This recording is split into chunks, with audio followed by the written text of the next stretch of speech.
Welcome back for another episode. We are here with, of course, myself, the only person who really matters, me, Sig. But we also have the queen herself, Roggle. So we have Roggle here. Roggle, how you doing? Why do you sound so pretentious and bougie? I'm Air Force. That's how we talk. Put your pinky up and drink your Mike's hard lemonade.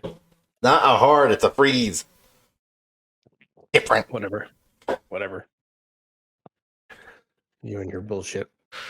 So before we get started, hey, have you received any interesting packages? So it was you that said Maybe that. glitter? Oh, I knew when that box was in there. I'm like, I know exactly what's in this thing.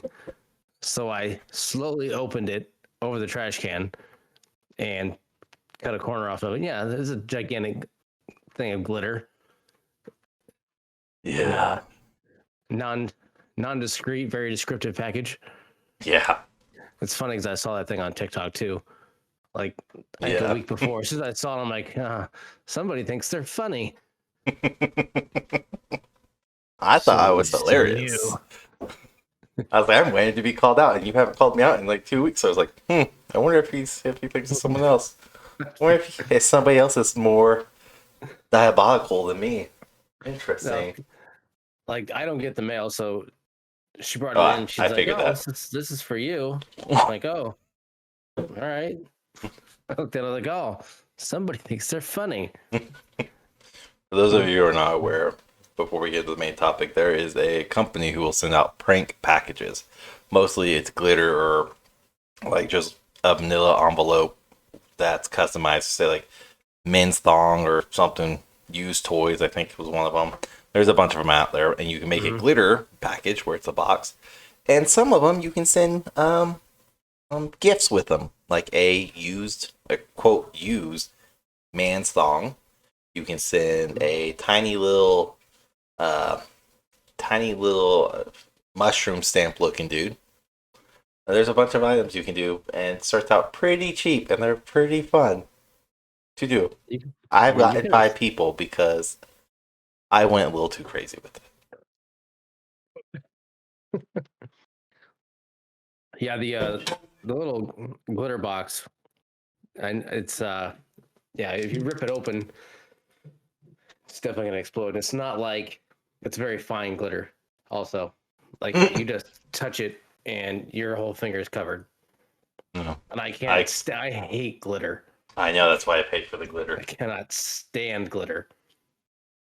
I'm like, let's pour it out. Let's look at it. No, that box and everything went in the trash, and I set the trash on fire. Nobody's getting that glitter, and there's a lot of it in there. Yep. I'm like, no. It said it only had like 16 ounces of glitter, so like, okay, that's still a shit ton. I know. I made sure. That's a handful. It's more than a handful. It was a lot. Oh, it's a lot of glitter. Yeah. All right, but yes. With that said, like a shitty prank gift, let's talk about the fallout with WrestleMania 39. About all the matches, all the results. Monday Night Raw. Let's talk about the merger from Endeavor / UFC with WWE. Let's talk about this giant shit show that is now WWE. So, I think it's a shit show. The more I'm finding out, the more I'm watching. Well, let's backtrack. Oh, fuck yeah, we'll see.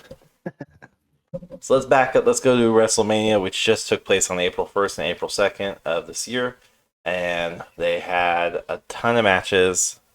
All in all, not great, in my opinion. There was 2, like, for sure standout matches.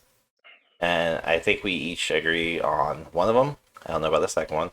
But we also made our predictions. And on night 1, Roggle fucking just swept the floor with me on his predictions. He guessed 5 of them right, 2 of them wrong. I got 3 of them right, 4 of them wrong.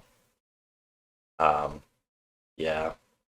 And then night 2, I beat him with 4 right, 2 wrong.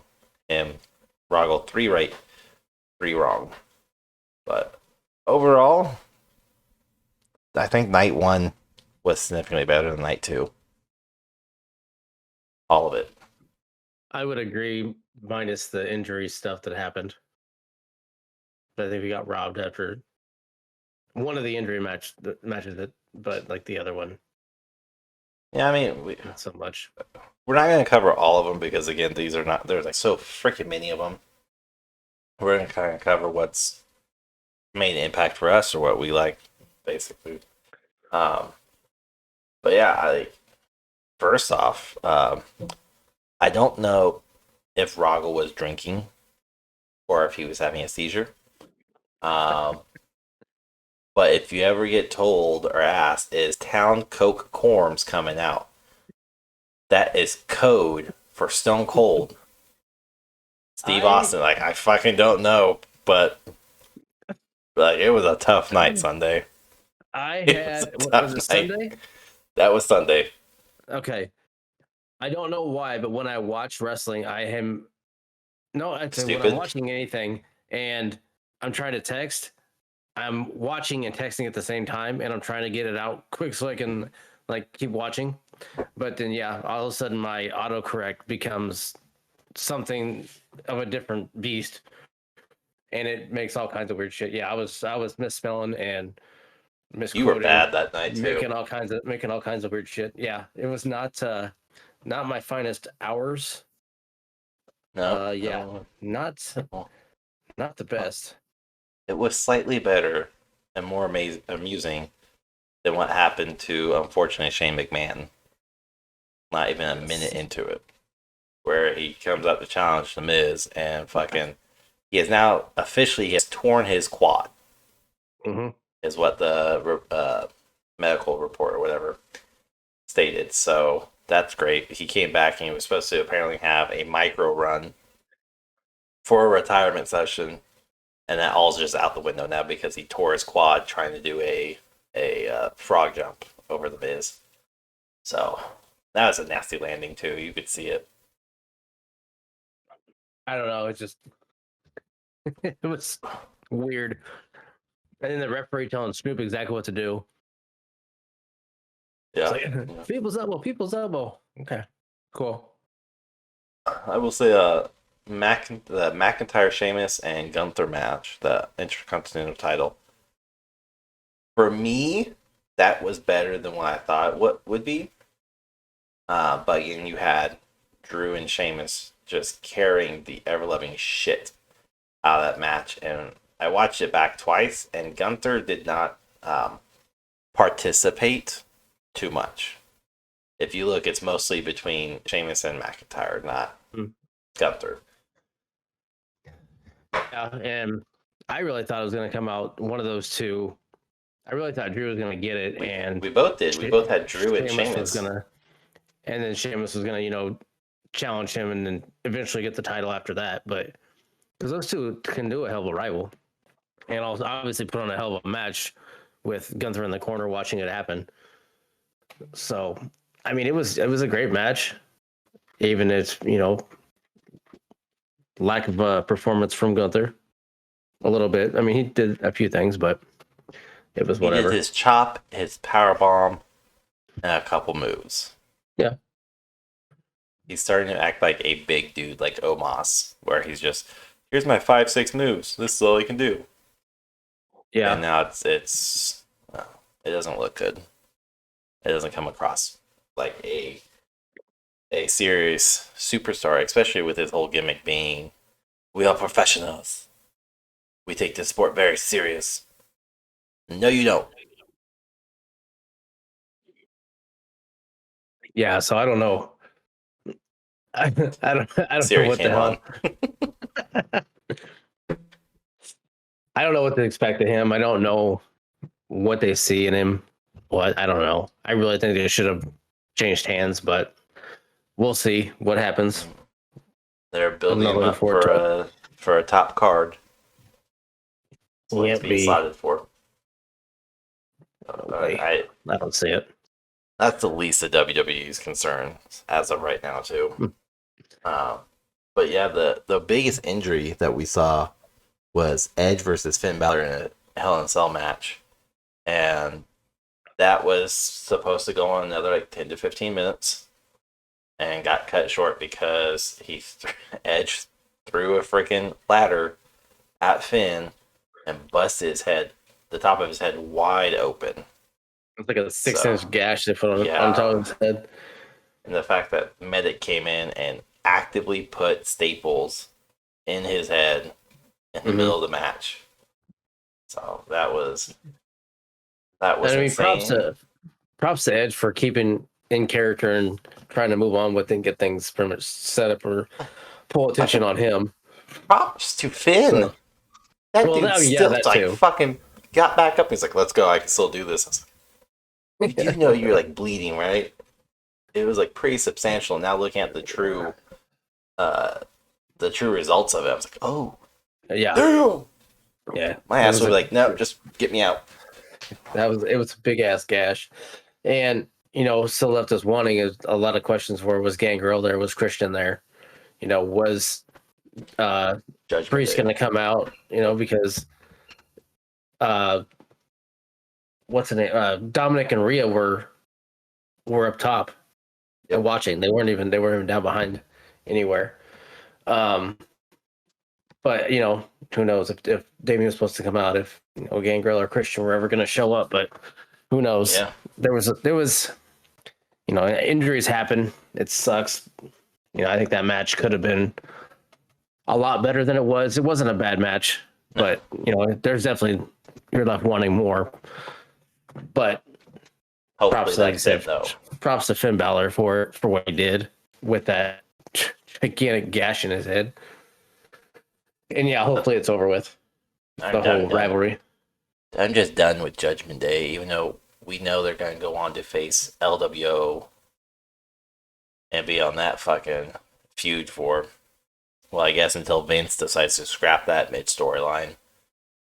So, but I will say of night 2, like, I still feel pretty confident that I was right that Omos versus Lesnar was a shit match. 1.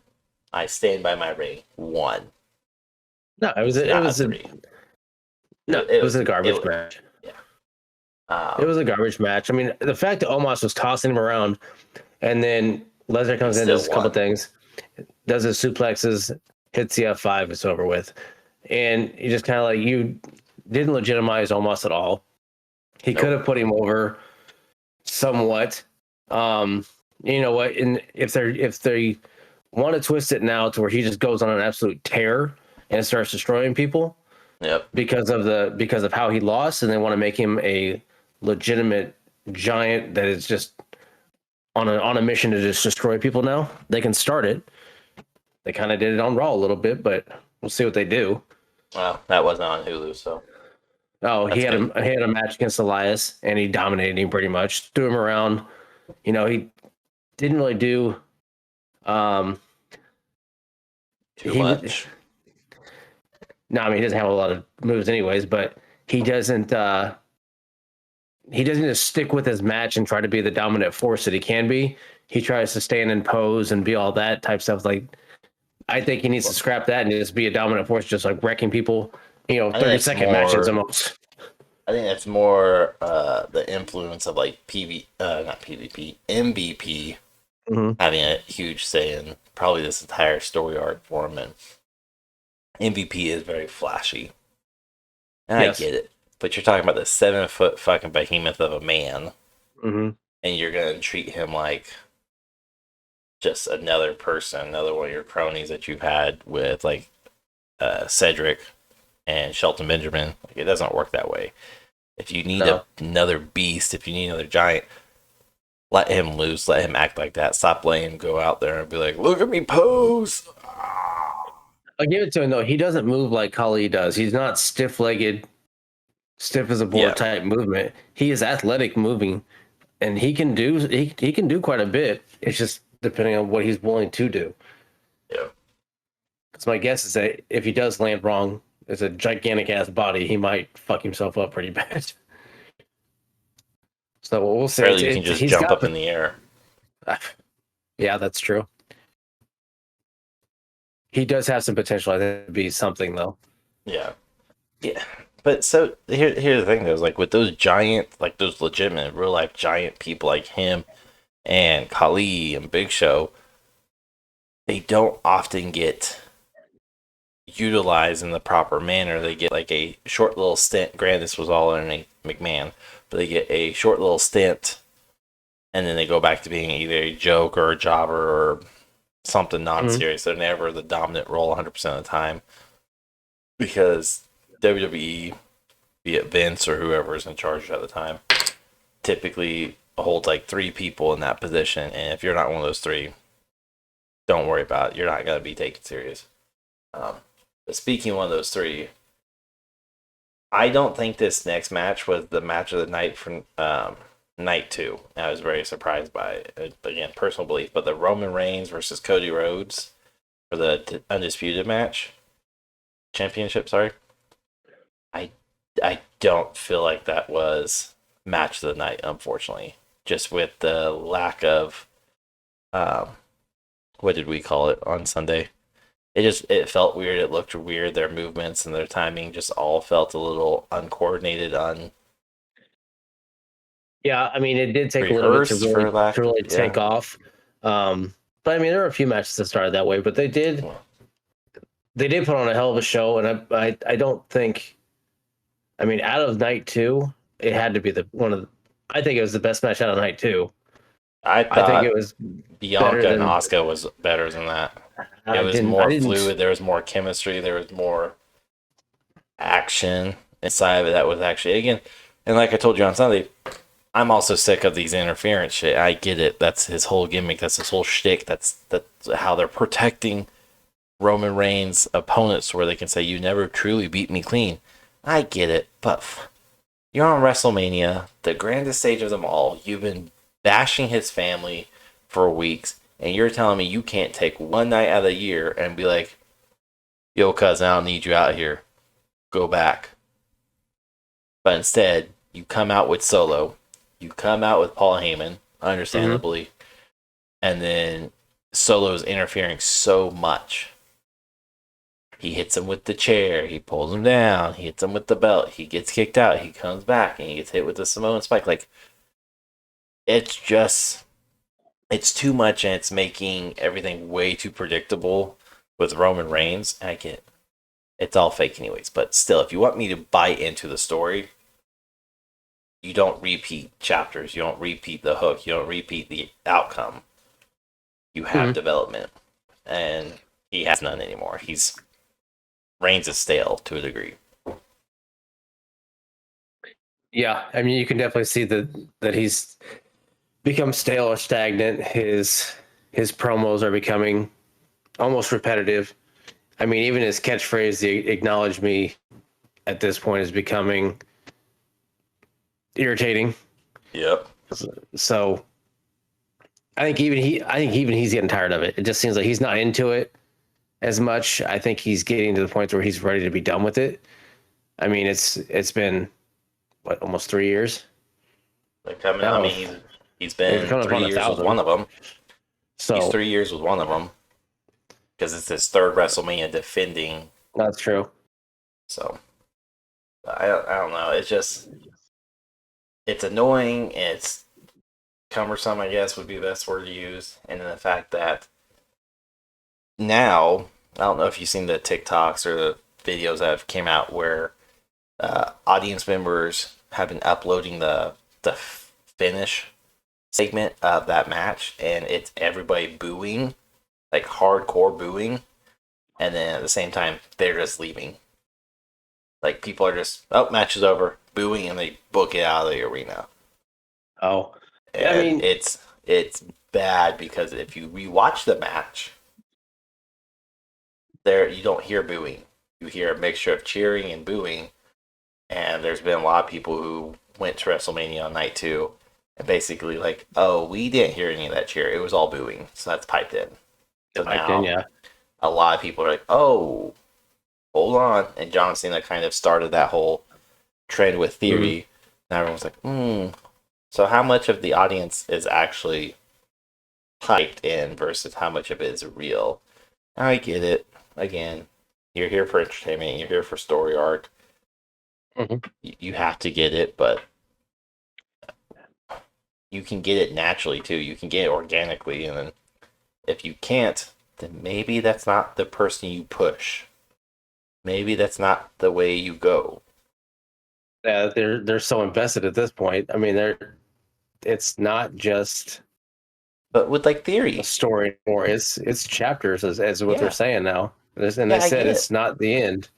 But like with Theory, the fact that they exposed him and said you had to get the crowd piped in for your matches. Okay, if Theory wasn't over when he was under Vince, if Theory wasn't over when he got rebranded or any Triple H, then why are we still pushing this guy who clearly the crowd can't get behind, doesn't even want to chant, doesn't want to boo. Mhm. It's just silence. Like maybe it's just me from a different perspective, but that's a huge problem to have and to put all your eggs in that basket. And then you're trying to figure out, well, why is John Cena still selling the most merch? Why is Cody Rhodes selling the most merch, but not Roman Reigns? Like, where it's going on here, and Yeah. why are we not jumping ship to that? But man, I don't think that was match of the night. I found the Raw Women's Championship match significantly better than the WWE Undisputed. I just thought it was better to watch, more entertaining, and again, no interference. So it's these two truly duking it out, for lack of better words, and Mhm. showing who's better in theory. Storyline, of course. Definitely. I mean, it was a good match. Don't think that I think they're screwing Asuka out of a lot of her heel. The fact that she wasn't able to hit the mist on Bianca either, I I thought she think was was a gonna hit huge the miss mistake. on the ref when Bianca ducked or whatever. Mhm. I was like, oh, that's why Yeah, they panned over. Oh, I think that was a huge what? miss on that one. Not Bianca not taking the mist and either in and turning around and still beating her, showing Yeah, her that that she can still take that and make it. But the fact that she dodged it and it just takes away from Asuka. She just loses a little bit in that one. Definitely a good match for sure, but I think with the story that was going on with Roman Reigns and Cody of Reigns winning, maintaining, and going for that 1,000 days because Cody shouldn't have been the one to do it. no, it needs to Absolutely, be Cody should Jay. not be the one.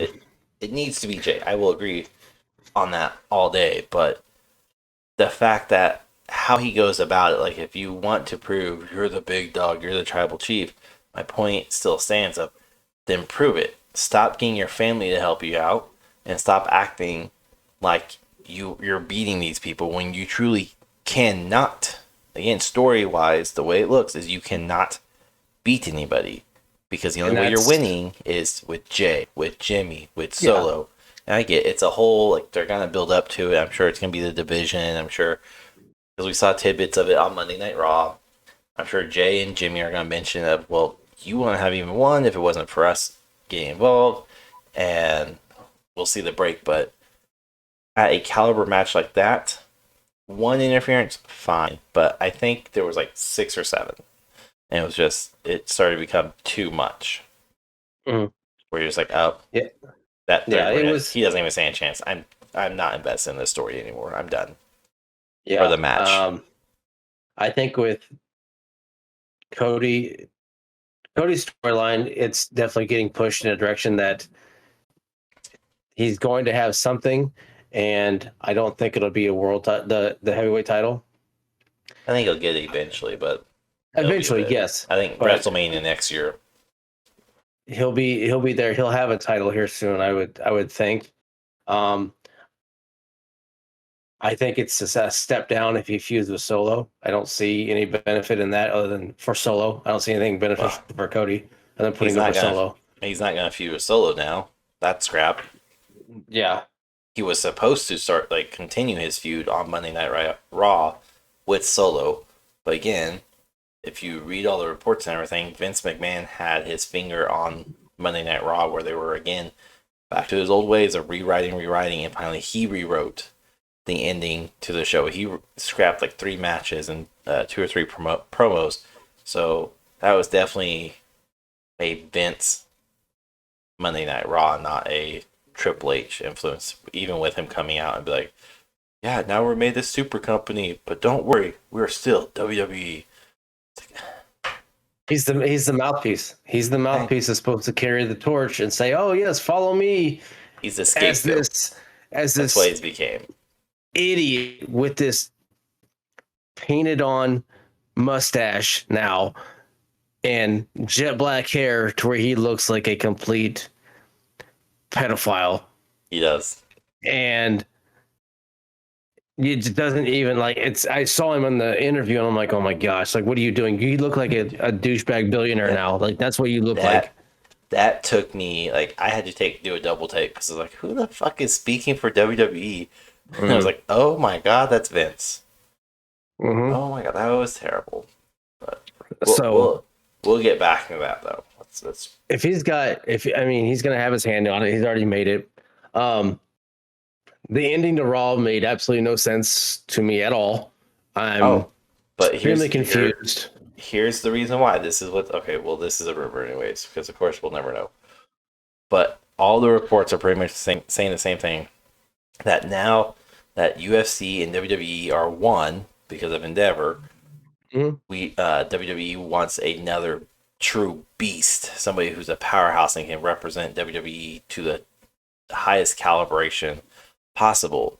And the only person they believe in is Brock Lesnar, who has ties with the UFC. So I would suspect that we're going to see a push with Ronda and Shayna because they have UFC ties. We'll probably see Deville, hopefully, like up anybody. She needs to be rebranded, repackaged, and brought back as a powerhouse instead of this whiny ass little bitch who has to sneak around. She deserves it. She's good in the ring. She's just underutilized properly. But yeah, we're gonna start seeing a lot of weird transitions. But that's also, like I said at the top of this, I don't think I will probably watch WWE too much more if it reverts back to what it was 7 months ago, 8 months ago, to when Vince was just making all these shit calls. It wasn't enjoyable. It was just kind of, I'm here.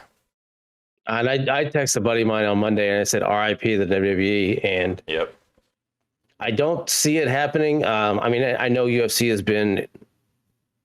done very well with Endeavor. They've done a lot. They've done very well. Real life action. Yes. Soap opera. But what I don't like is I do think they're going to go to having to pay for pay-per-views. They're going to follow in suit with UFC. I know Chris Khan's pushing for it. He's trying to get Vince to buy off on it, or Nick. I know he's trying to get Vince to buy off on it. And now Vince has no say in Endeavor. Yeah, he does. No. He's got 49% of the company still. Yeah, Endeavor has final say though, 51. So he can talk all he wants, but since the board is now 6-5, they don't need majority. Even with him still being executive, if anybody else from the WWE side says no, done. He's kind of in that boat now where he may have 49% of the share, but he is. If Endeavor wants to say no or Endeavor wants to say yes, that's the end of it. And that's what I said. I think that's what the 2 years is going to be. We're going to see a drastic change after Peacock's contract ends next year. Is it next year? Yep, 2024, May of 2024. We'll see a big change after that, and then once Vince's 2-year contract, unless he retires next year, is up, then we're going to see another drastic one where it's, okay, Vince officially, actually 100% truly gone. Now we're going to do things a different way. So I think these next 2 to 3 years is going to be very up in the air. What I do think, although, is that if they do or do not do pay-per-views in the next year or so, they pull away from USA, they pull away from Fox, and go to ESPN Plus, which is where Why? UFC holds. Endeavor doesn't want to be on ESPN. Their contract's up this year. They go to some streaming. So if that's the case, they go to something. I think they pull away from USA and they pull away from Fox. I bet you they make their own with a $21 billion company. They could. I mean, if they want to go back to the network, they can. But I don't think they have a USA affiliate for Raw. I think they just start to stream it. That's where I think it starts to go. I don't think it's going to be on a platform like that. I think it's going to be on their own. Yep. Now, if it's successful, I don't know, but I think that's the route they're going to end up going, or having it on a Peacock or something like that. Yeah. But I do think they pull out of USA. Yep. It'd be down to pull out of Fox, just because that is. I mean, it's Fox. That's a huge channel to be aligned with. But who knows? I don't know. Peacock owns USA. Do they really? Mm-hmm. I didn't know that. When I was trying to figure out where to watch USA Network, Peacock ownership came up, and I was like, well, why can't I watch fucking Raw live on Peacock? They should do it. I mean, you're missing. I don't know why they don't, but whatever. No, but we've been all over the place. But I think we've covered almost everyone that matters in night 2. Yeah. I mean, unless you want to talk about the women's showcase, that absolutely was. That was a joke. That one of the worst matches, if not the worst, of Rousey does nothing but come in and do an armbar, and then that's it. That's absolutely all she did. I still think Lesnar versus Omos was worse, but that's also because you had Liv and Rodriguez carrying, Shotzi carrying it. I don't remember seeing Green and Deville doing much other than just getting their ass handed to them. But yeah, it wasn't. And good. Why is it now that all you hear is screaming in women's matches? That's all they do. That's all they do is scream. They scream the entire time. I'm not in position to address that. All they do is scream the entire fucking match. It's become annoying. Like, just wrestle. Like, I understand putting emphasis on your moves and trying to get the crowd into it, but if you're screaming every other move, it just becomes annoying. Yep. Like, that's all that match was nothing but a bunch of screaming. You know what though? I will say this. I won't waste any more time on that match. But the men's showcase was surprisingly good. With Strowman, Ricochet in them? Yeah, with Alpha Academy, Viking Raiders, Strowman / Ricochet, and the Street Profits. Like, the fact that you had Gabriel just fucking suplex Braun Strowman was amazing. You guys see high-flying moves. Yeah, Chad Gable, sorry. Who did I say? Gabriel? I don't know who Gabriel is, but... Chad Gable, yeah. But then you guys see high fly from Ricochet and the Street Profits. You guys see Dawkins get a little powerhouse. Vikings, gonna be honest with you, I don't remember too much of their involvement. They had some high points, but not enough to really, I think, take anything away from the other ones.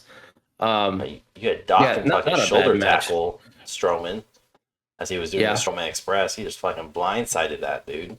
Yes. And Ricochet's moonsault on the outside was fucking crazy. Dude got high as hell. That was nasty, yeah.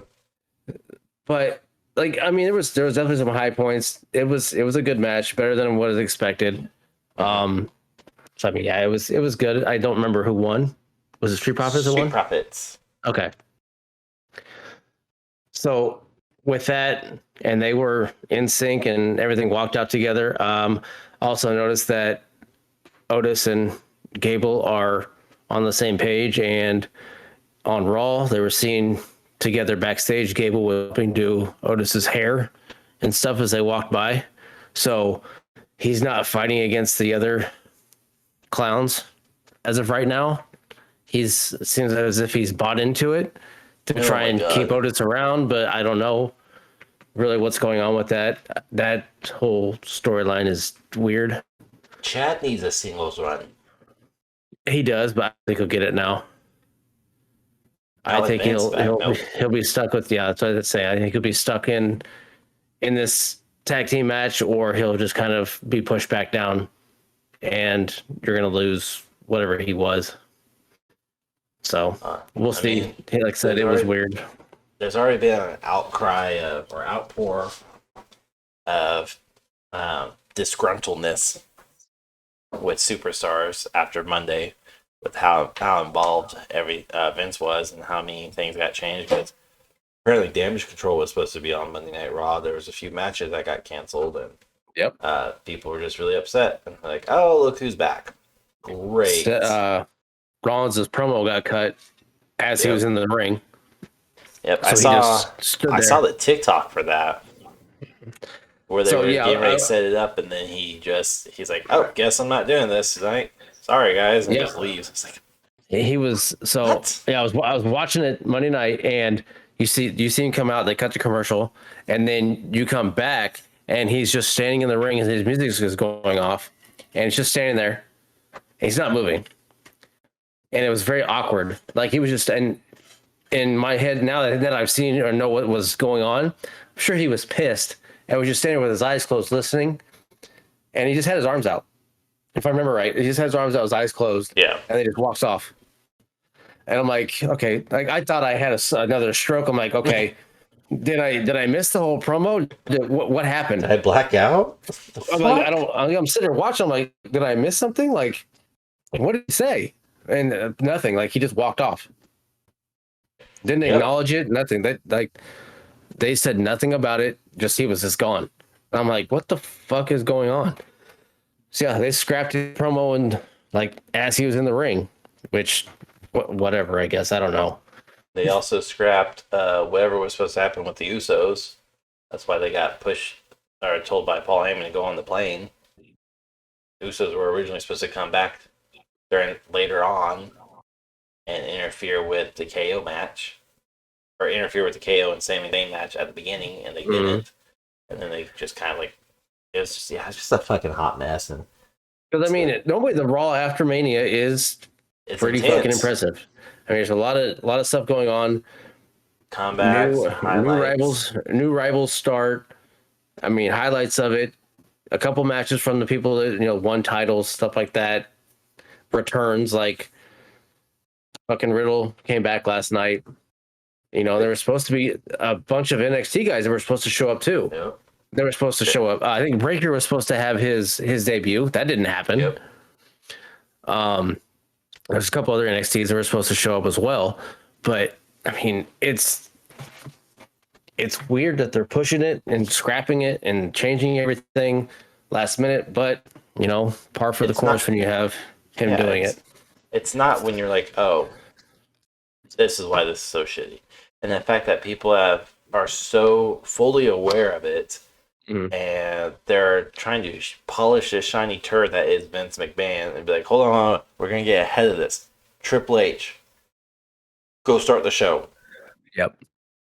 Don't worry, they'll think this is all you. And then the moment, like after KO and Zayne's match, you're like, what the fuck is going on? Yep. What? Oh, this isn't right. But it was just such a shit thing. And I mean, there's a lot that should have happened that didn't. Yeah. It's. But what, like Seth Rollins, his match with Logan Paul, not what I expected. No, not his best match either, but not a horrible match. I had this match ranked at like a 4.5, pushing 5 even. And by the end of the match, I honestly was like, oh, this is a 3. Like, this is such a letdown. It wasn't a great match. It wasn't a bad match. It was a so-so match. And I was, even though I told you, like, oh, I'm more happy that this is KSI than Jake in the Prime thing. After rewatching, I was like, it would have made more sense to have Jake and let Jake get hit by his brother. It would have. But One thing I did notice too, okay. watching that match, is that I don't think Logan is. I mean, obviously he's not fully set. He cannot do. I mean, obviously his contract is up as well, but he cannot be I just read in something as an every extension. in every week. He does have an extension. I think I He read that. can't be Don't an every quote week me. guy. Nope. Okay. He cannot be an every week guy. He He doesn't have could, the but he stamina. has to. Oh, he could if he would have to stop everything else, Yeah, he doesn't have the and he stamina won't. for what he's doing now. You could tell in that match also, he didn't seem like he was fully into it either. Uh-uh. Just from looking at him watching it, He seemed he off. seemed like he was, yes. And it could have been WrestleMania weekend got to him, whatever. I don't know what the hell's going on, but I don't think he Vince. is where he was at the beginning of when he had his first Mania moment. And I think it's all kind of getting to him. He's trying to put himself into the character more than I think he needs to try and merge his real life with his wrestling life, and it's gonna end up eating him alive. He's trying to bring too much at once. And I don't know if he I mean, wants to try and bring his own. If he's trying to get, I hope the guy's not trying to get KSI into wrestling, because if they're trying to do, hey, look, it's going I to be will faction take city for KSI everybody. over Jake any day, except for Oh, when there's, he's gonna get frog splash. That should have been Jake. I'll tell you what though, if KSI makes his way in, that only opens the door for Jake as well, or vice versa, along Yep, with the other jackasses that he hangs out with. that's true. That's very So true. I mean, will they do it? No, again, I don't know if he got an extension, but Mm. I wouldn't doubt that he actually like WWE did some sneaky shit and said, "Oh, actually, you have an extension because you were out for injury," and they paused his contract and resumed it when he was able to come back, like they do with the other superstars when they get injured. Yeah. So I don't know. Again, I'm not gonna be butthurt if Logan Paul leaves. I thought other than his match at WrestleMania, I thought he was wrestling really well. Thought he was putting on a good performance. But Saturday, he just something didn't sit right, something didn't look right. It just Mhm. felt heavily phoned in, and it was upsetting because Seth Rollins is a hell of a showman, and if you're Oh gonna yeah. go up against someone, Seth Rollins is someone that you can do it and either have him carry it or show that you're worth a damn. But after the way it played out, I'm just glad I was wrong that Logan Paul lost. I think that would have been a worse decision to have him go out on a win. Oh, for sure. No, yeah. Speaking of a shit show, though, Damage Control versus Lynch, Lita, and Trish. I told you. Yeah, I know. Other than like Damage Control, we've already said this numerous times. They're not great. It was very clear on Saturday too. But Lita literally just moves so slow. I get it. She's old. I get it. She did a lot of extreme moves and put her body out on the line when she was 20 years younger. So she's not moving the same. But Trish moves a little bit slower than what she did when she was full active. Lita's like night and day. It looked like Mhm. she was walking when she was like jumping to the mid rope. It looks like she was just kind of stepping up slowly. I was like, oh my God, I could have jumped better than that. Oh my God. But that entire match was carried 100% by Becky. 100%. Yeah. Trish had her spots. Lita had her spots too, but they were very slow, and you could tell that they were As showing scripted. before they were doing what they were doing. There are a lot of tells, a lot of shows in that match. Um, Man, and it's tough because they're the tag team champions. Like, it's tough. Why they did it, I don't know. But if I they're had the gonna have sneaking them suspicion it was lose, supposed to be Trish. the more I watch them, I have a sneaking suspicion it was supposed to be Trish, and then they couldn't get Trish, or they pushed her for whatever reason. I'm like, all right, Lita, let's go. It's so hard because those are like two of the most iconic people, and of course, huge crush growing up on both of them. And I was like, yeah, you guys, damn it. Okay, Yes. whatever. I mean, Lita is definitely, a shell of her former self. But Sadly, given because of the ways what she put her body through, I mean, yes, your body cannot keep up with what you put your body through very well. I mean, not downplaying anything she's done at all. Yeah.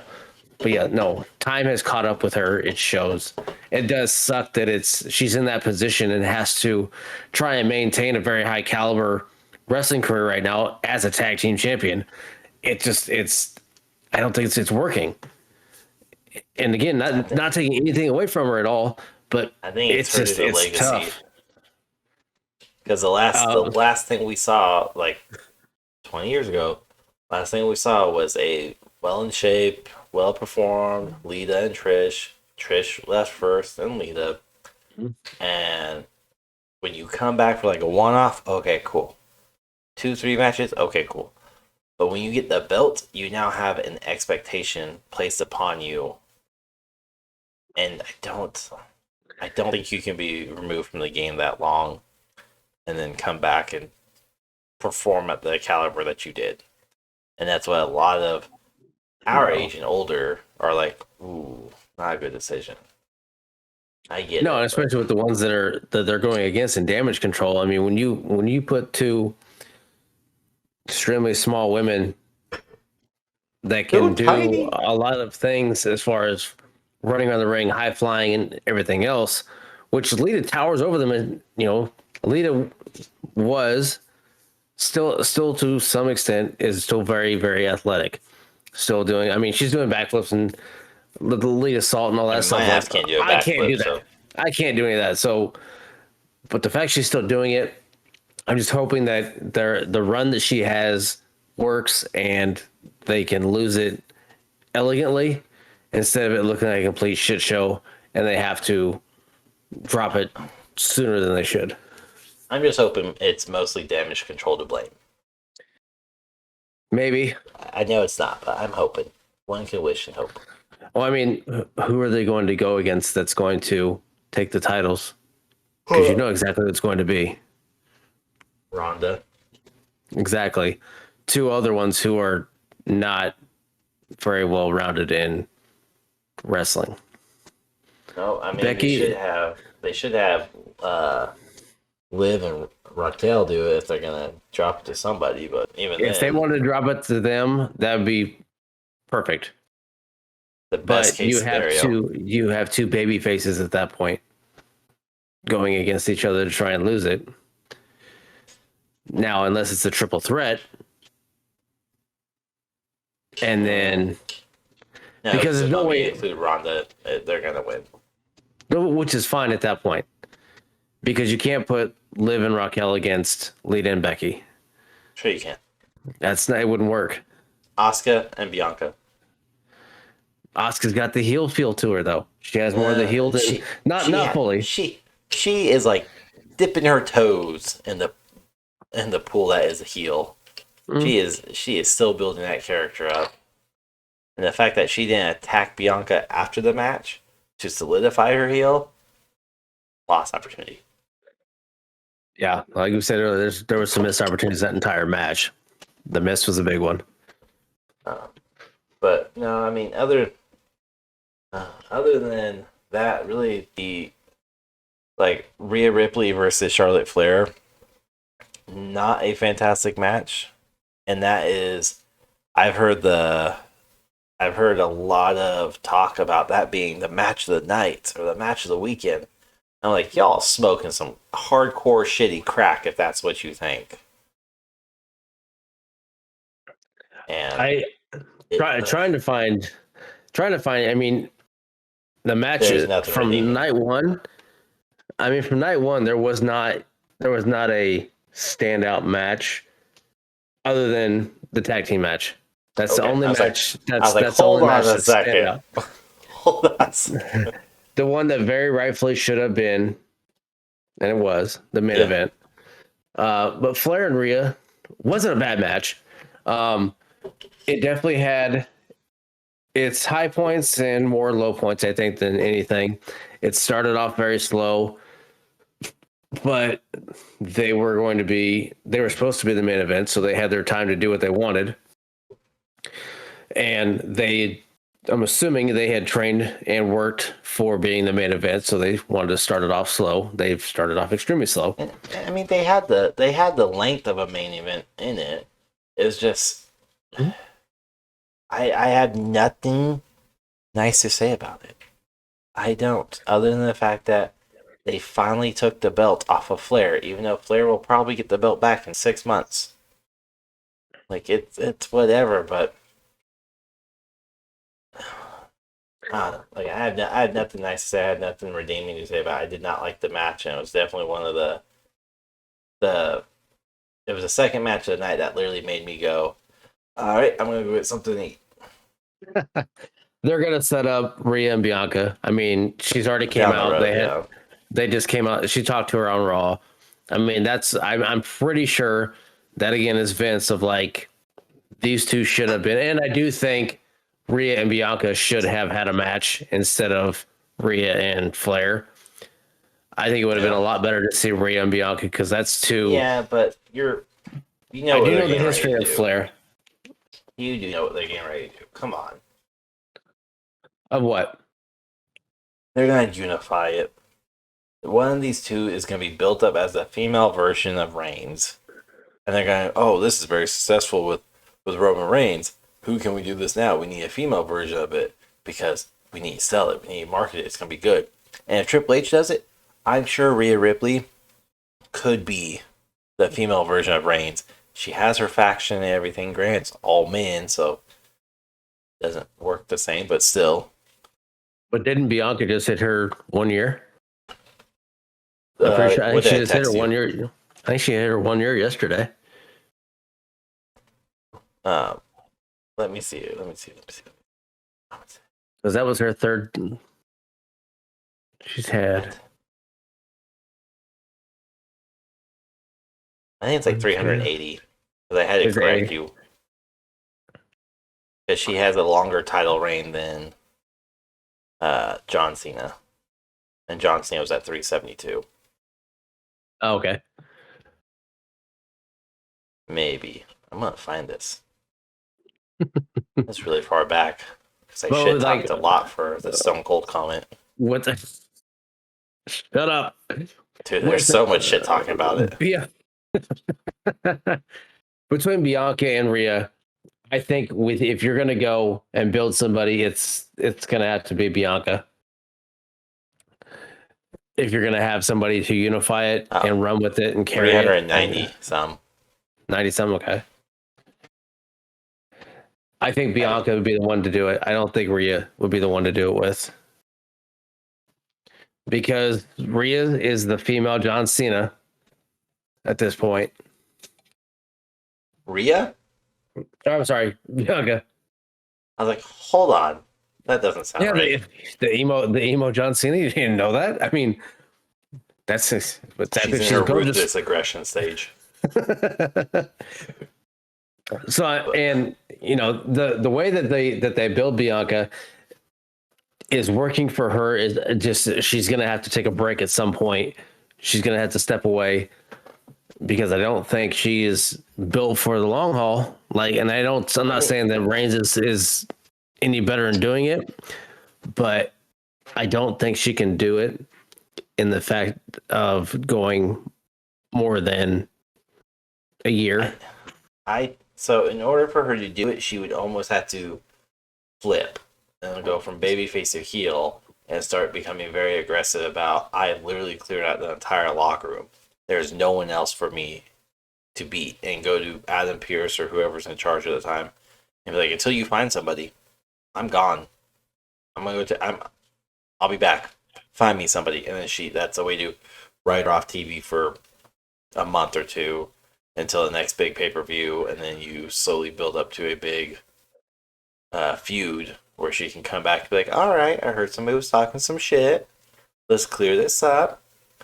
And she could do that as a babyface too, but it'd be better received as a heel persona, kind of like what Reigns did before, where he took about a month and a half off last year. But that would be the only way they could do is basically write her off as she has no challengers. She can't go heel though. I don't think it'll work. I don't think she can be. She's too over with. I mean, her interest for one, with all the that was so sad. The Bronx dancers, and then the little girl that her mom had died that day, and which is insane. I fucking watched a video and I was like, why are you telling me this? Why is this on my feed? I was having a good day. Damn it. Kudos to the girl, though, for fucking going out there and just...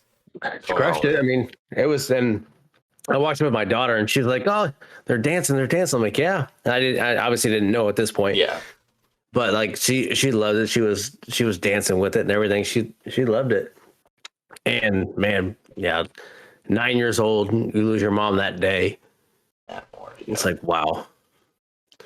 So I don't know. Definitely had back to like Charlotte and Rhea. Yeah, that match definitely had some ups, but definitely not the best match they could have had. I think they've had better matches previous. Not a WrestleMania style match. No, their previous matches that they've had, yes.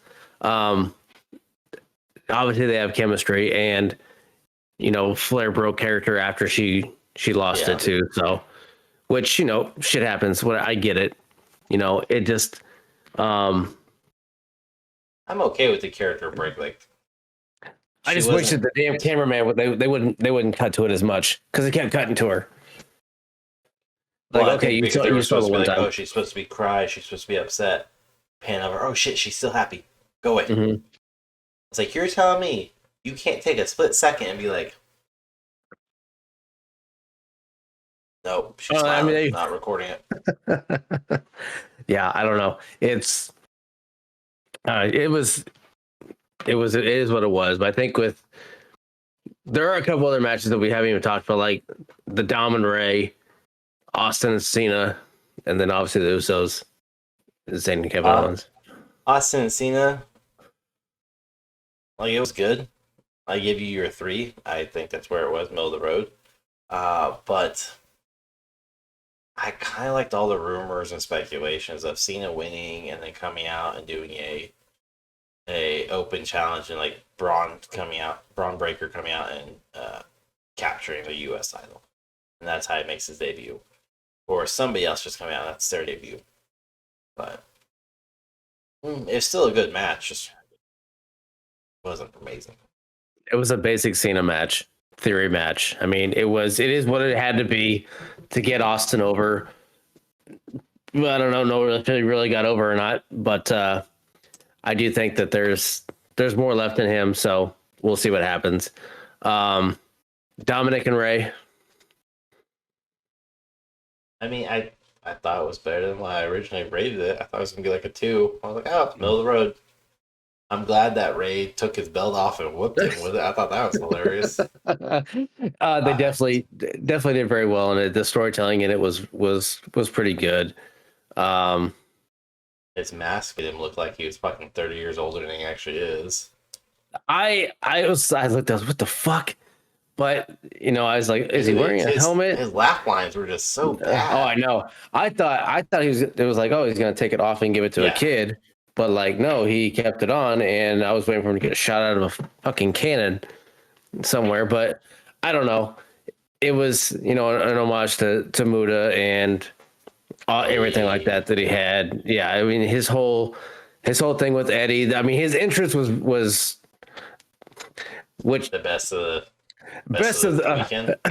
Which sucks because Mania used to have amazing entrances, and when Edge comes out looking like a glass chandelier, And I'm like, what the fuck are you wearing? And then you have wings. Like, I don't know By the what the way, fuck. did you see what looked like claws, like two finger claws at the end of his jacket? I guess they may have been part of his wings.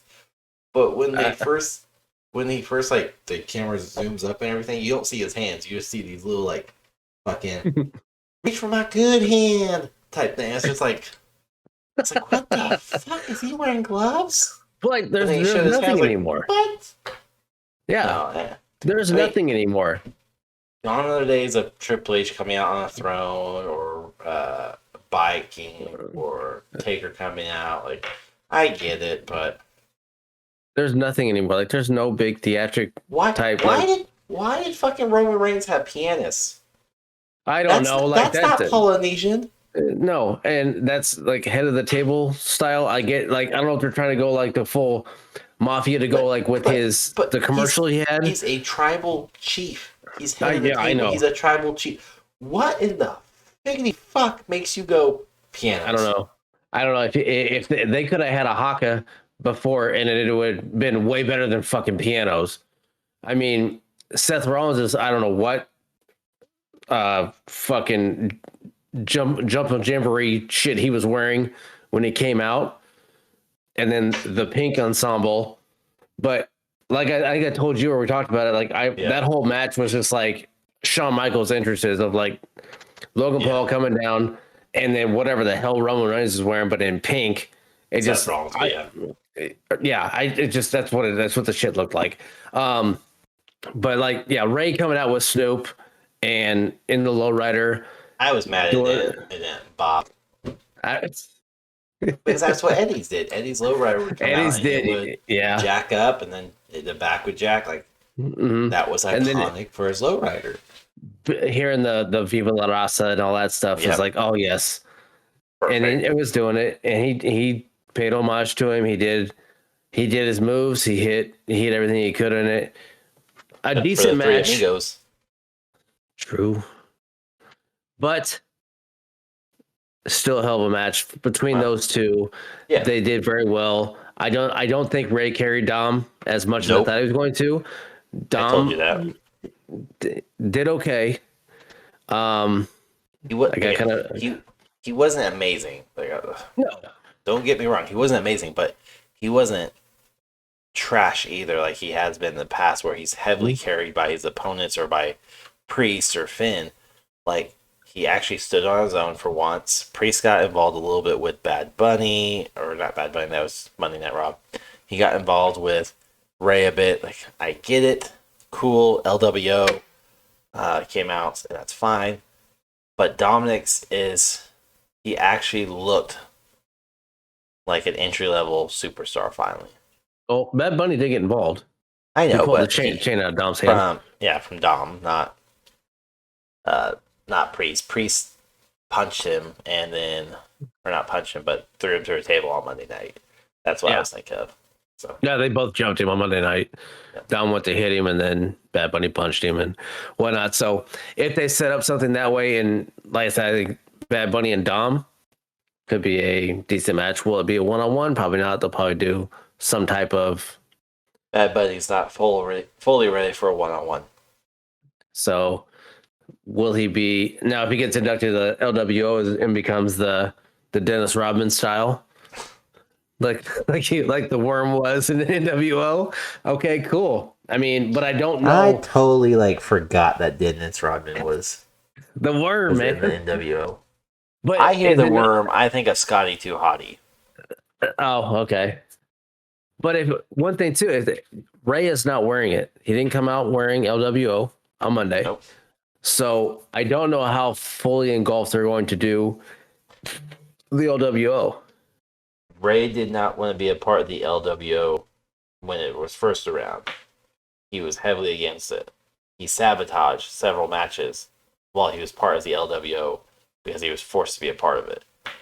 You can watch a documentary on A&E.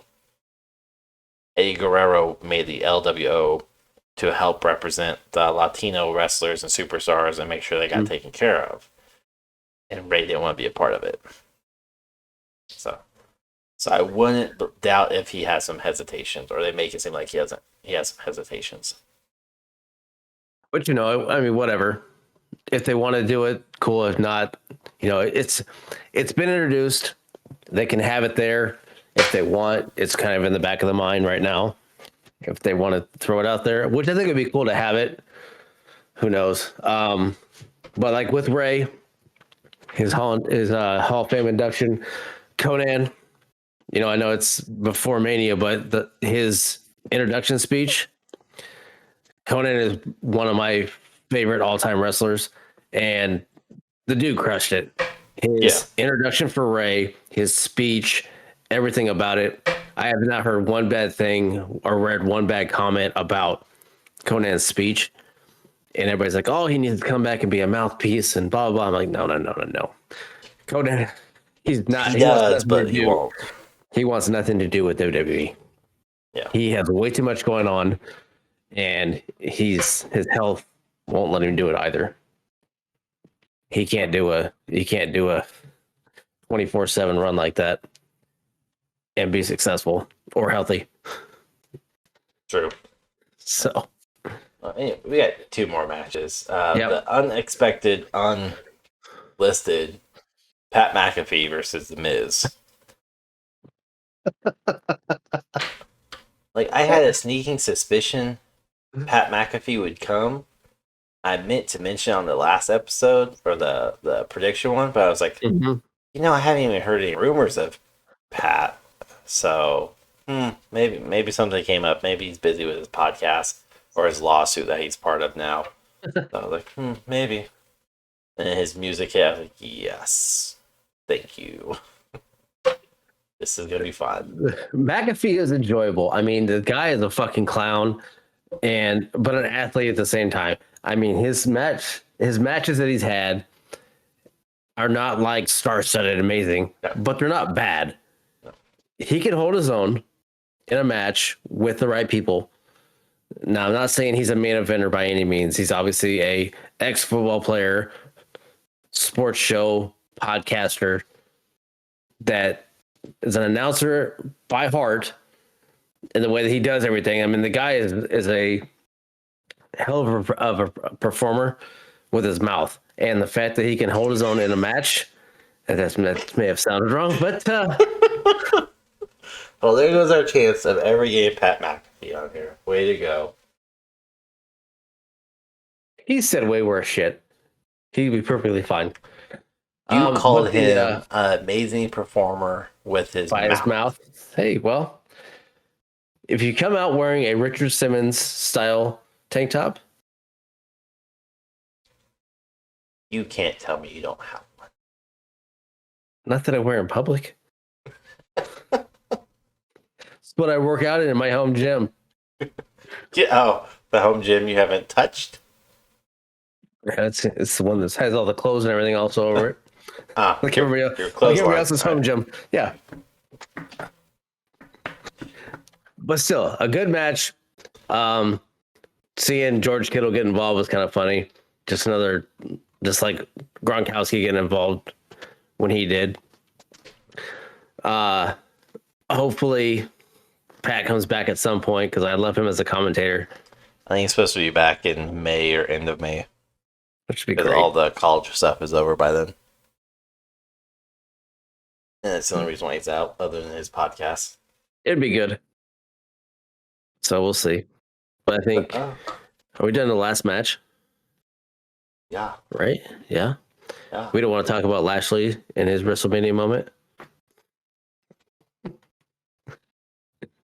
He just carried the trophy out. I was like, hold on. I was like, hold on. He did. Did I fucking miss something? Did you stroke out too? No, he just. I have to go pee a lot, but no, he came out and he carried the fucking trophy out, and that was it. Yeah. Winner of the Andre the Giant. I was like, yep, I'm done. And I walked away to go pee. Literally, yeah. Yep. I mean, the last match and match of the night, in my opinion, and several hundreds of thousands of others, match of WrestleMania. Yes. The USO versus Sami Zayn and Kevin Owens for the tag champions. Like, that was that would be like a perfect 5 match easily. Just I have nothing wrong with it. Tell It the went. story was told. Yep, it went the way it should have. Um, it's just yeah, I got. It's amazing. Like, it was a great match, great story. Um, it's a I hell of a found performance, myself but buying into over. it, buying into Oh, it 100%. every pinfall. Every pinfall Oh, was like that the Usos had. I was like, don't fucking do it. Don't fucking do it. No, no, no. don't Okay, clap good. your hand on 3. So I'm watching it, and man, it was very well done. Everything about the match was great. Like I said, I felt like that was a Mania match, hands down, no question about it. And I felt like a kid again at that point watching it because I was so into it. I'm like, yes, this is how it used to be. Like everyone, Yeah. like I know who I want to win. I know who I think's going to win, but I really don't know at the same time. Like maybe they'll be stupid and go with the Usos again. But see, the way that whole thing played out, though, and maybe this is why there's so many people who are upset with the Rhodes and Reigns match, is just it's perfect. There was a couple things I could definitely nitpick at, but I won't because they're not crucial. It's just me looking for a flaw to find one. But that is what I was hoping for performance wise from Roman Reigns and Cody Rhodes. And I I feel like we didn't even get in the same ballpark, let alone the same fucking city area code or anything with Reigns and Rhodes like you did with Usos and Sami Zayne and Kevin Owens because Yeah. everything from the frog splash to the swanton bomb to I think somebody said it was 26 or 28 super kicks between the 3 of them. So I think we were way off on that one. There's only 2 stunners, Yep. so it was the under. Yep. That's fine with me. Yeah, they went crazy on What super kicks, three haluva kicks? one 3 or after 4 another. haluva Yeah. kicks, yeah. And then I guess 5 because he did do 2 and then he went 3 in a row against Jay. Okay. Yeah. But I mean, like that was definitely one of those matches and those moments where, like you, I was so engrossed. I was watching my Hmm. TV the whole time. Like I don't care if I have to pee or anything. I had to watch this. Granted, I did pause and it's like I'll be right back. There you go. But it was amazing storytelling. The chapter was closed or kind of closed. Just there's nothing wrong with it. They all played their parts perfectly. The reactions were amazing. The crowd's involvement was amazing. Um, it There was was no Solo, no nope. Roman, no Heyman. Which again, I think will play into effect real soon, where we hear, well, why didn't you come out and help us?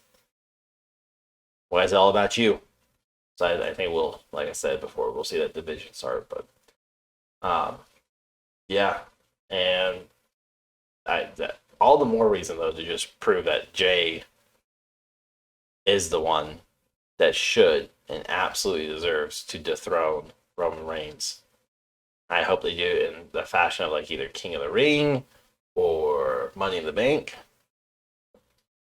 Personally, I would love to see Jimmy win King of the Ring, take on um, Roman Reigns at sometime, maybe at Money in the Bank, just for Jay to win Money in the Bank and to steal the championship from Roman Reigns.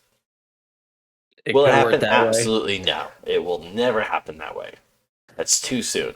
I But I don't think it's. I think it's a Mania moment at that point. I I think Jay will start to get his push, and then he could win the Rumble. Is what I is where I see because I think it's another year before Raymond Reigns loses the title. I think it's got another year. I mean, it's they've gone this long. They're this invested with it. They've but I don't know if he can go another year. That's the thing. Like if he no. go, I if mean, he makes it another year with no injuries, he makes it another year, and he loses. Like he'll have to lose at that point. We will not see him again. It will have to be either a retire match or loser leaves or whatever. Like he's gonna be gone for a very, very long time, minimum until next Royal Rumble. But he will be gone a very long time. He could be. I mean, he very well could lose, but also, and I don't know how true everything is. I did see the TikTok, and I seen some stuff. The Rock TikTok.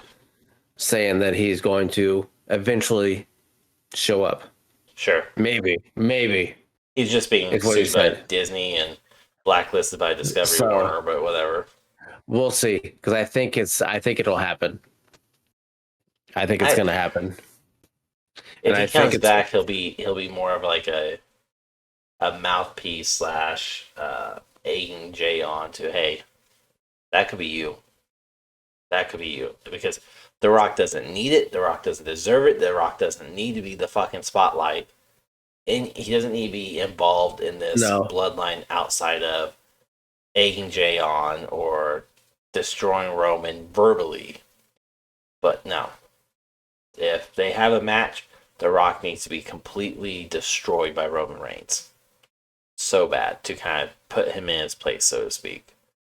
But he does not need to be involved in this at all at this point, other than to lay a verbal smackdown on Reigns or to help Jay. But no. Nope. We'll see, because I think there'll be a involvement of some kind. I think there'll be more of an involvement of the entire actual bloodline at some point. The Anoya family. Yeah, I think at some point. Sorry, I butchered that. The culmination, the culmination of everything, I think will be that. Because who's actually legitimately left to be it? There's what, Rikishi? He's not wrestling. He's not even fucking performing. No, but I mean, he's around. His father, his grandfather is still around. Now, if he still has, and then also Nia Jax, that's their cousin. Mm-hmm. She's related to the whole bloodline of The Rock. Sort of Tamina. It could be something. The Rock's daughter, which who's over in NXT. I don't even want to get to. I watched that disaster of a wrestler. I watched her on the Stand Deliver pay-per-view. She's where she belongs right now, and I think that's where she's going to stay for a while. Just watching her, she's got a lot of development to go through. Compared to her, Dominic looks amazing. Yes, for sure. I mean, outside the tag match on WrestleMania, I mean, again, all in all, based upon purely my ratings that I gave it, and I like my final ratings after watching it, I literally said the overall rating was like a 3.5, middle of the road. Not great. Definitely the highlight of the entire weekend was the tag match, but it's just not something I'm going to remember, 5, 10, 15 years down the road.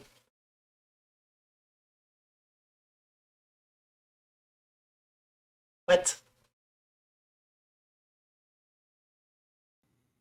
But overall, just literally like middle of the road, 5, 10, 15, 20 years down the road. This is not WrestleMania I'll remember at all, other than Kevin Owens and Sami Zayn finally winning. That'll be it. That'll probably be the only faint memory of this entire thing, because it's the only one that got me like hooked into it. Yeah. Like, I love this now. But I mean, a lot left wanting after this WrestleMania. So concerned with what's going to happen though, and time will tell. But I mean, hell, fucking Vince even said at the interview with Endeavor that he got asked, "Are you involved in creative?" He goes, "Oh, well, I'm always involved. I've always been involved. I'm just not in the weeds anymore." I was like, in other words, you're fucking running the show again. Thanks, Vince. Great. Yep. So we will see if Raw is indicative of how he's running shit. We're back to 8 months ago. Yeah. We'll see. I don't. Fortunately, I don't think it will last very long. And like you said on Sunday, do you think this whole merger will be the death of WWE? Maybe not like the official they're gone Slow type death. death, but it will be the inevitable of no one's really interested anymore. We're going to see people start leaving. You'll start knowing if it's truly affecting the superstars if you start seeing like Seth Rollins and Becky all of a sudden going, I'm done. I want out. Or they just don't renew their contract, whatever, and they're not there anymore. Because they are staples of the men's and women's. Next year is the big one because that's where a lot of contracts are up. Is next year, 2024 They have is like a a third of all their contract year. contracts. It's a contract year for a lot of people.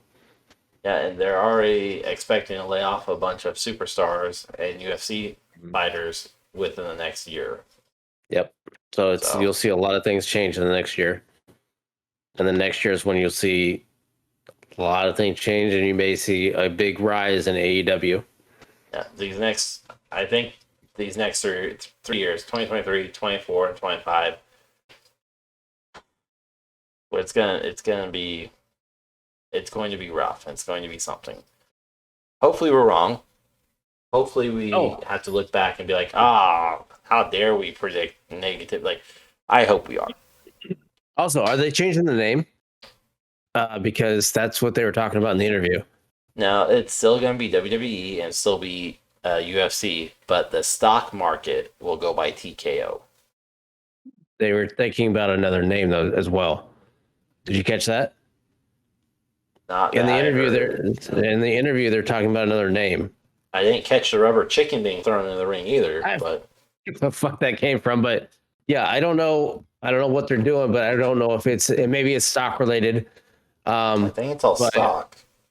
The way they were talking is that they're looking at another name for the company. Now I could have misheard it, but if they're going to change that, they could be looking like Google does, where Google doesn't own Google. Alphabet owns Google, which is Google's parent company. So they could be saying like, "There's an umbrella." Maybe. All I heard and all I took away from all the name discussion was it's all stock related. It's not going to be brand or imaging because they cannot change UFC doing anything else. They cannot change W. Like these are staple, iconic names and brands recognized all over the world. That also said it'd never be sold, but it was sold. Yeah, but you're about to see some shit change, I think. It might not be. I mean, Triple H just said will always be WWE.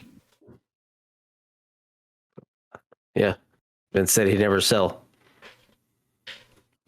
until he got kicked out of his own company, and then he became a. Oh my god! Before we sign off, did you see this shit? Part of the interview was he got asked about it being a family company. He's like, well, sometimes you just gotta evolve. You gotta do what's best for business. No, you got pissed off. You became a petty little bitch. You took your ball and home. And you were like, if I can't run the company I took from my dad, I'm not gonna let my children run it, even if they were running it more successfully, had better character development, had better relationships with everybody. Everybody was happy. Morale was high. Fuck them. I'm taking my ball. I'm going to sell it. Here you go. Like, fuck you, Vince. God damn. Like, that question, I don't know why it triggered me so hard when he's like, well, I get it's a family business, but you just got to do what's best for the business. You got to do what's, best for everyone. No, you fucking prick. You did it for the money. Shut your mouth. Yeah. Stupid whore. When you come out like a fucking weasel with that stupid mustache and your jet black hair, you have a problem. So, yeah, I think there's a big change coming. And I don't know. Hopefully it doesn't die. I mean, I enjoy wrestling. I just don't want to see the complete downfall of everything and a rebrand, which I think we'll go through a WCW era. I think that's where we'll be in 3 years, where AEW is finally I don't want to say finally because that's wrong, but AEW just shoots up in traction and attention and everything. Everybody's paying attention to it now, and WWE starts suffering. And now we officially have the wars, and WWE makes a comeback. Then they start realizing, oh, Vince really fucked us over there. Okay, because that's kind of what happened. WWE got, or WWF back then, got very stale, very predictable. There was no competition. It was just WCW, ECW came around. WCW actually challenged them and everything, bought up all the wrestlers, and then they were forced to either roll over or compete, and they finally competed. So I think that's the inevitable because history repeats itself, and I think that's where we're going. I don't think there'll be a legitimate war, unfortunately, where AEW invades WWE. As cool as that would be, with Moxley coming back, just like whooping up on Reigns and Rollins. Would love that. We'll see. But only time will tell. But yeah, with that said, hope you all enjoyed. The next WWE pay-per-view or pay-per-view. Fuck you. Premier Live event. It's fucking pay-per-view. Is a month from now. We may cover it. It depends on story and everything that's going on with WWE right now. If it's good and interesting, worth our time, we'll cover it. Otherwise, we'll see. We'll play it by ear. Maybe if Clint gets involved, we can do an episode. Making babies is not hard. I'm just saying. We'll see. Have two of them. Who knows? You can just sneeze. Hopefully. Yeah, no. I don't know. We'll see. I mean, if the storylines keep going in the direction of the way they have been, great. If they keep it minus Raw, if Raw is just that one-off shit show, then great. If it continues, fuck, I don't know. We'll see. We got a month. They're fucking with our podcast here, Roggle. Don't they know who we are? No. Oh. Okay. That's fair. Fair enough. But with that said, thanks so much for tuning in and listening. So, I got nothing else for y'all. It was fun. So, here's Roggle. Yay! Fucking introduction. Come on, Barbie doll, let's go. Nothing else till next time. Bye, bitch.